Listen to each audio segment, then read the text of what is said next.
Hi, good morning, everyone. I hope everyone's doing well, and I hope you're safe there at home. So, welcome to the first MMAAP Talks. Okay, so MMAAP is the Multimedia Arts Association of the Philippines. It's a first of its kind in this country, and we're very proud of this organization.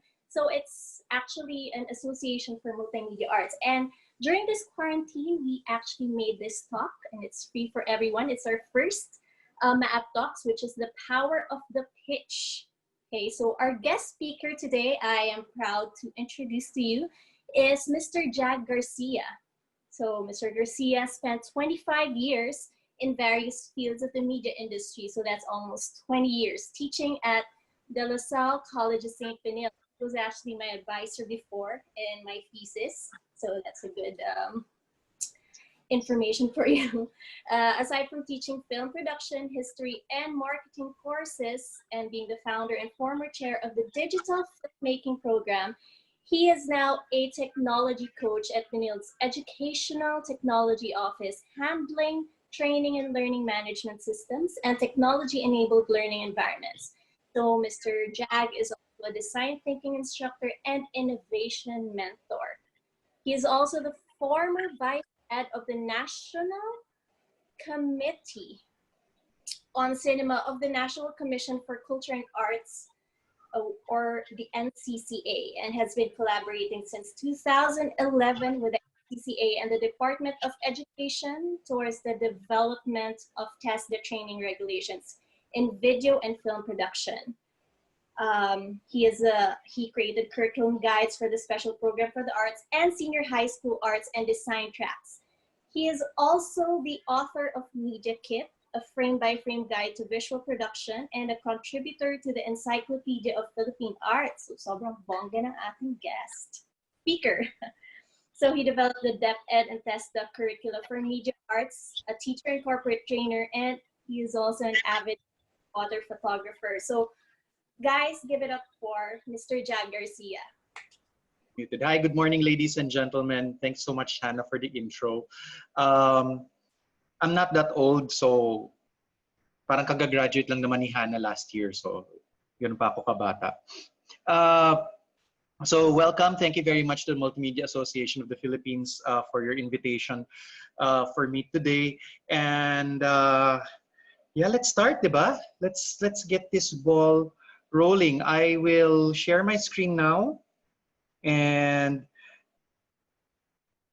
sharing, there we go. Okay, so I'll just go through some quick house rules. I'll just recap these things.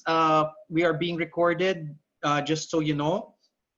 And please mute your microphones. And then if you have a question, you may either use the raise hand function and then unmute, or you can just unmute and then interrupt me at any time. I talk fast and I teach faster. So when things start to get exciting and interesting and I start to go on and on and on, if you want to interrupt me or stop me or ask something or get some sort of clarification, please feel free to ask. Don't be ashamed to interrupt me or anything. Okay? And then last, of course, if something does not require an interruption, we have the chat function. Please make sure that you are asking publicly. That way, one of our moderators from MMAAP can spot it and then, you know, ask it for me, or I'll go back to the question and answer it in between slides. All right. So if things are good, there we go. Okay. So right now we are going to be talking about the power of the pitch. Okay.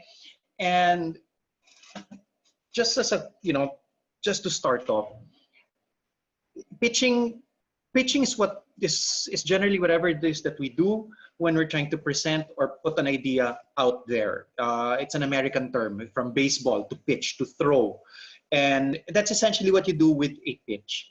And although we do it a lot, we do it every time, and it's as simple as asking your parents to go out. You know, you want a new phone, and you're asking your parents to, or you're proposing something to your wife. You want to go watch a movie. You're pitching. You're presenting an idea, and you want somebody at the other end, your listener, to approve it or to accept it. So, We're always doing it. The thing is, many people or most of us find ourselves in a situation where we don't know how to pitch. We're required to, but we don't know how to do it. In my experience, I've had opportunities to actually be hired just to do a pitch. I would be hired by production companies to come in, help them with their concept development, and then to do the pitch. So that's also when I started to realize that, oh, okay, it wasn't something inherent in everyone, in creatives. You know, these big production houses would literally hire me to do the presentations for them, to pitch to clients for them. So that's where the idea of this power of the pitch started from. So let's start at the very beginning, okay? When we talk about stories, we're looking at this from a theoretical perspective, okay? The stories serve as a cognitive structure and a means of communication. It aids people in framing and understanding their perception of the world. So what this basically means, it translates to, is that stories allow us to make sense of what's going on around us. If you go back to ancient times, the only way that they could explain the changing of the seasons, fire, stars, animals, and all of that is through a story. And you can say a creation story allows us to understand where are we from. So long before you get scientific explanations, what you get are stories, okay? So stories serve as cognitive structures. They allow us to frame and understand things. When you talk about narratives contextualize abstract concepts. It provides us a way to, a skeleton, so to speak, a scaffolding, so that we can transfer knowledge. Now, abstract concepts, how do you understand what love is, what happiness is, what peace is? A story helps us do that. And like the term scaffolding, you read it here. A scaffold is a support structure. So the story itself is not the explanation. The story allows us to understand what that concept is, okay?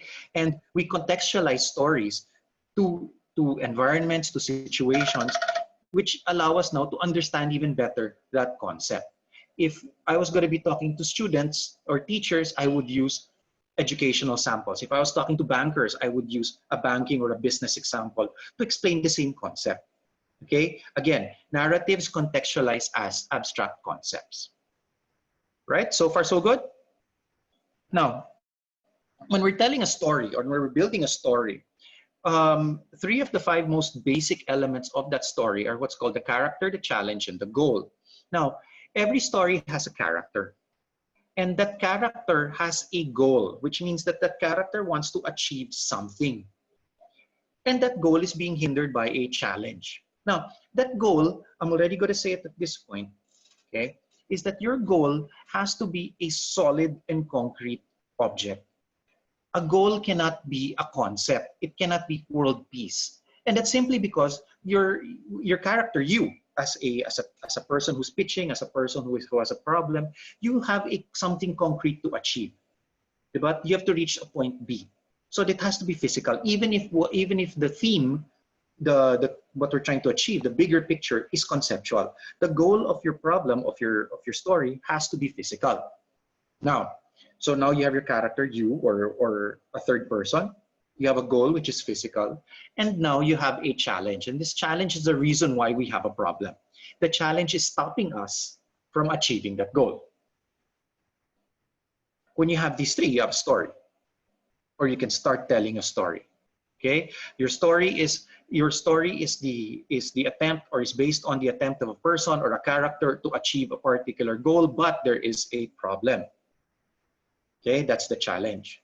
Which brings us to a very simple strategy or framework that you can use when you're framing a story, an SWS strategy. And what's this SWS, or somebody wanted something? Somebody wanted, but, so, then. Now, it's basically these 5 columns, and you fill in the blank.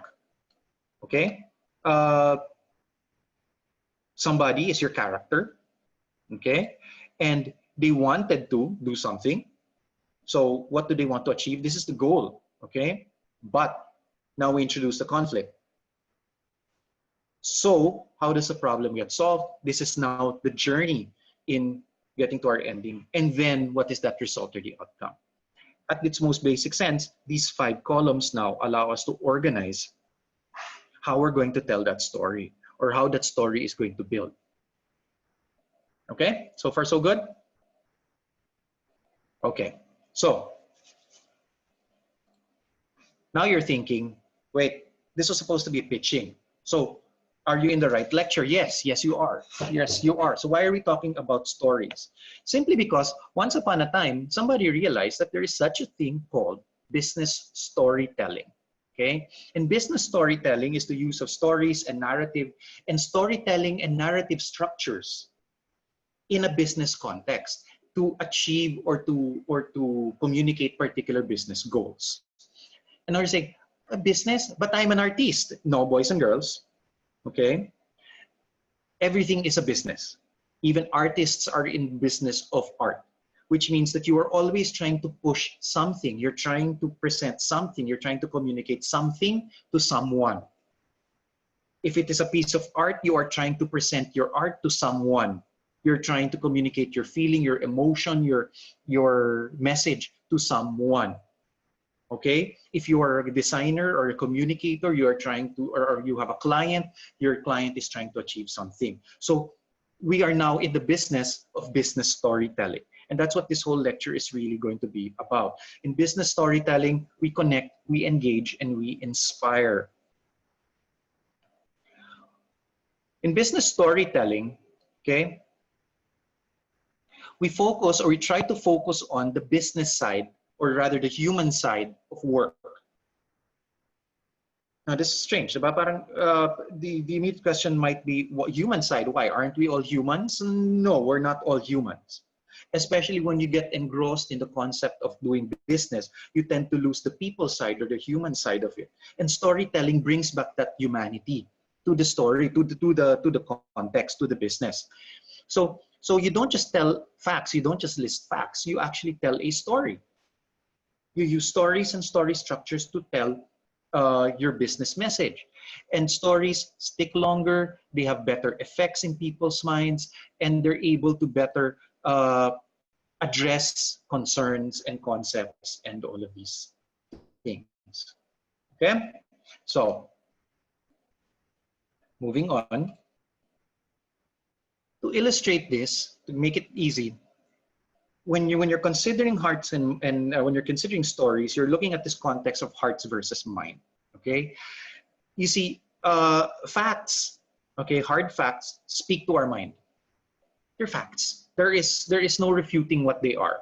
Okay, numbers. 2,000 plus COVID-19 infected, 49 recovered, so and so. These are facts. Okay, so they are cognitive in nature. Stories, though, speak to the heart. They're emotional. They are affective in nature. So what they do is the stories attack us or affect us or work on us on a very different level. They have a different effect on us. So facts will list you pam, pam, pam, pam, pam, while stories now are going to massage you into a particular understanding of things as they happen. Is this a bad thing? Okay, not necessarily. Okay, not necessarily, but it's really a balance. It's understanding now how the heart and the mind factor into what it is that you're trying to communicate. If I was going to be listing sales figures for the past year, let's say I'm doing an annual report and I'm going to be listing sales figures. These are facts, so I'm going to list sales figures, right? But I also want to how do I want my stakeholders, my shareholders to feel? Do I want them to feel afraid because our sales figures are low? Or do I want them to feel triumphant because our sales figures are very high? So this is where the story comes in. How do I wrap that story or those facts in the story to achieve that emotional effect that I want? If anybody of you has ever seen or read an annual report from, let's say, a company like San Miguel, 3/4 of the document is just figures. It's balance sheets and all of that. That's necessary. That's facts. But then 1/4 of that are pictures and stories and what did we do? How did we do it? That's the story there. And that's the part that people want to read. That's what they want to understand. So when we're talking about a story or using a story, a good story will always spark interest. It will surprise an audience. It will move an audience. You can use a story to persuade them, to get them on board. A good story will inspire action, while facts inspire nothing. Again, good stories will inspire action, and facts will inspire nothing. I will break in this point and point you. Most of you have probably seen on Facebook the Lego ads that have been coming out. There is a story there, even if they're just simply talking about no special powers needed. Notice that the fact is that they have pop-top caps, which are make it easy now to open the cans. But how do they wrap that message in? They're basically saying that, you know, it's a call to action and realization that, hey, huwag tayo magbulag-bulagan sa gobyerno. You know, question, participate in society. So what has happened? The response by the public has been amazing. And that, of course, will now translate to their business. People remember now Lego sardines. People will buy Lego sardines. So notice that it's still part of the story. And it achieves business goals. It achieves business objectives. Do we have questions so far? Is this making some sort of sense? Can anyone hear me?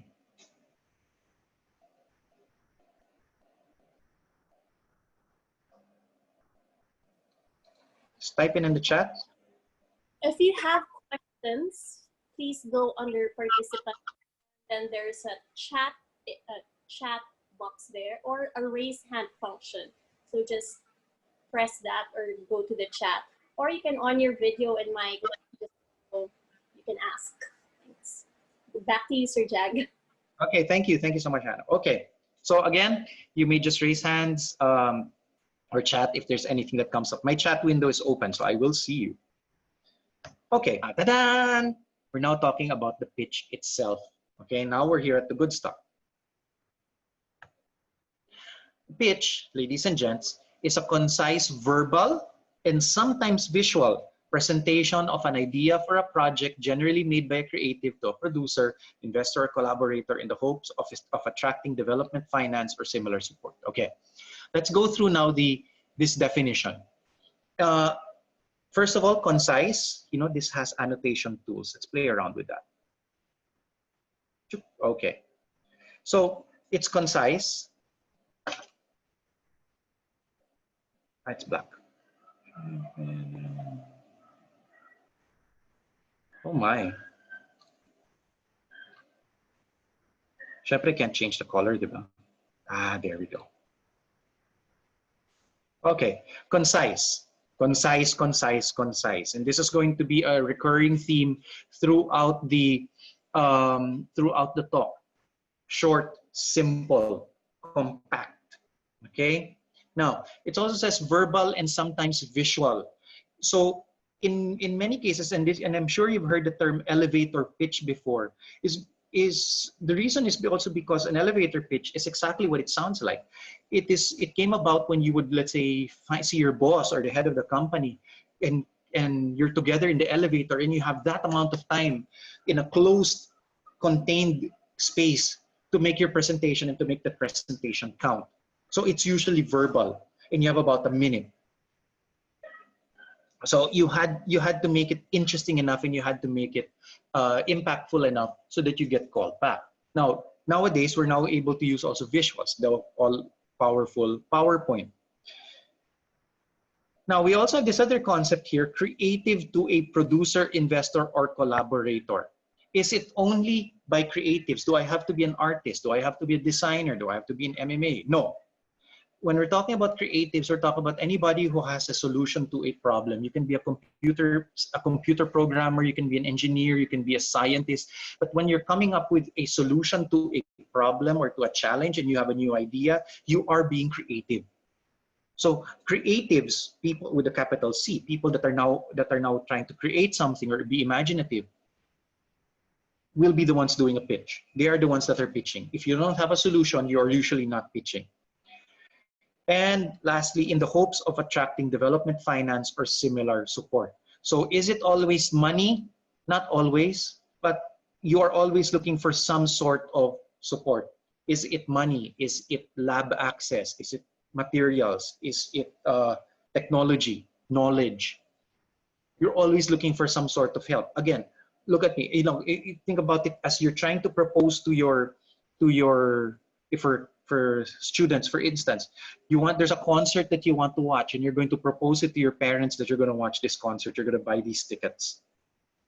You're being creative because now you're trying to come up with some compelling reason why you seriously have to watch BTS or Blackpink or Sarah Geronimo or Vice Ganda or something in concert. Okay? So you have a problem, you're now proposing a solution. So you're looking for support, you're looking for permission, you're looking for access. So that's the pitch, okay? That's the definition of that pitch. A pitch, ladies and gents, should be, let's clear that. Okay, a pitch, ladies and gents, should be 1 to 3 sentences long. Okay, that's it. 1 up to 3 sentences long. There is this misconception that the longer your proposal, the better. No. The shorter your proposal, the better. The shorter your pitch, it's better. When you're pitching to me, tell me what it's about. Don't tell me what it will do or how it will go. Tell me what the solution is about. Now that sounds a little archaic, a little weird, but that's basically what it is. What's the solution? Don't tell me how to, you know, it's let's say in context of film. So I have this film idea. Sige, what's your film idea? You see, there's this, there's this guy and he was born with this condition, and then as he grew up, and no. Don't tell me the process. Don't tell me the steps. Tell me what it's about. This is the story of this alien race that is being destroyed in their home planet so that humans can get resources. Okay. Now that you have me interested, this is now the kind of reaction that you want, right? That, why didn't I think of that? Or, oh, somebody hasn't thought of that before? Interesting. See, now that I'm interested, now we can do something. Now I'm going to say, sige nga, tell me more. Explain to me more what's going to happen. That's when you go into the explanations. That's now when you start going into the step-by-step. Pero the first pitch, that first salvo should be just 1 to 3 sentences long. Tell me what it's about. When you do a successful pitch, faces in the room light up. Ideas start to turn in their heads. They're able to see what's going on. When sinasabi nga the potential should be obvious. So when you say your opening statement, your opening pitch, people are like, whoa, yeah, why hasn't anybody thought of that? Yeah, sige nga. Let's give it a go. Let's try it. Let's think about it. Talk to me more. Or see me later. I'll set an appointment. I'll talk to you. There you go. Okay? The potential, ladies and gentlemen, should be obvious. When you're making a pitch, yes, you only have 3 sentences as a budget, so to speak. That's why you have to make it count. The potential of your solution should be visible and clear. Potential. Nobody is saying it's going to work yet. It's just that it has to trigger enough of an interest in the mind of your listener for them to think and to say, whoa, wait, yeah, let's give that a shot. I will now listen to you. So if we're talking about a comedy film, for instance, people should laugh or smile already with the very idea. If you have a new app or a new business model that is technology supported, people should see how that will change the world or the environment, how it will disrupt things. How do you think Uber became a global success or made billions? Because when somebody pitched it, what if we created an app that would connect car owners to passengers and you made money by giving rides to people? Nobody's asking right now, wait, how are you going to do it? How are they going to get paid? What about security and onboarding? What kind of car? How much do we charge? No, nobody's going to ask that yet. When you're making the first pitch, people should be able to see that, whoa, you mean taxis using your own vehicle? Yeah. Sige, let's talk. And there you go. You're in the door. Your pitch has met success.